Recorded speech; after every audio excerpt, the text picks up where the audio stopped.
নামের যে মেয়েটা মারা গিয়েছে তার জীবনী সম্পর্কে যদি আপনারা জানতে চান সেটা আমার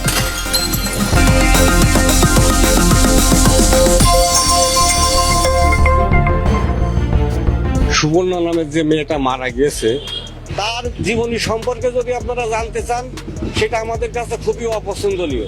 তার ব্যবহার আচার এবং তার চলাফেরার যে গতি সেটা আমাদের কাছে পছন্দনীয় না। সে মোবাইলে টিকটক করে এবং বিভিন্ন অসামাজিক কাজে সে লিপ্ত থাকে।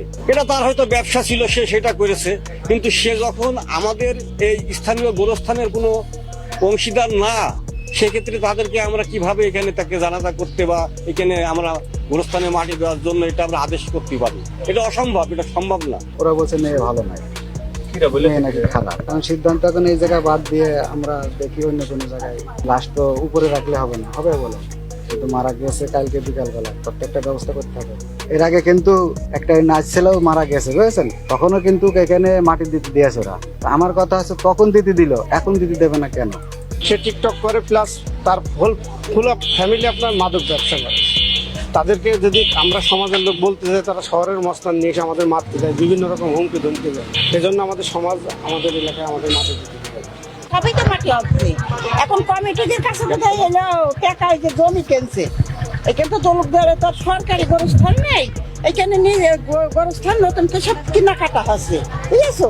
সব বাড়ি বুঝছে সবার কাছ থেকে টাকা নিয়েছে, তুলেছে। যারা এখন নতুন, যারা টাকা দিনি তাদের কাছ থেকে লাশ যদি মরছে টাকা নিয়েছে, নিয়ে তারপর ফের হয়েছে মাটি দিচ্ছে। মেয়েটা আসলে তো এই স্থানে নাই, ফ্যামিলিটা খারাপ, ওই মেয়েটা চরিত্রটা সেমন ভালো নয়। আমরা চাইনি আমাদের এই মহল্লা গোরস্থানের মাটি দেওয়ার জন্য ইয়ে করবো না। তার স্বামীর বাড়ি আছে, তার আর একটা বাপের বাড়ি আছে এই ওই পাড়ায়, ওখানে দিক, সমস্যা নেই। তাদের দিকে খুশি সেখানে দিক, আমাদের এই মহল্লায় আমরা দিতে চাচ্ছি না। যে মেয়েটা মারা গিয়েছে আসলে আমাদের কিন্তু স্থানীয় না, সে এক এক সময় এক এক রকম জায়গায় থাকে। তার চরিত্রটা কিরকম সেটা আমরা বলতে পারবো না, অথচ খারাপ আমরা জানি আমাদের জানার মধ্যে। তো আমরা চাচ্ছি আমাদের পারিবারিক বা আমাদের যে 8 নম্বর ওয়ার্ডের যে গোরস্থান কবরস্থান আমাদের সবাই জনগণের এনআইডি কার্ডও নেই তার, সেই কিন্তু বাড়ির মালিকানাও না। তাদের বাপের বাড়ি রেল বাজার, রেলপাড়া, ওখানে কবরস্থান আছে, ওখানে দিক, বা ওনার বাপের এলাকায় দিক, না ওনার স্বামী যেখানে আছে সেখানে দিক। আমরা চাচ্ছি আমাদের এলাকাবাসী চাচ্ছে যে তার লাশ যেখানে দাপন না হোক।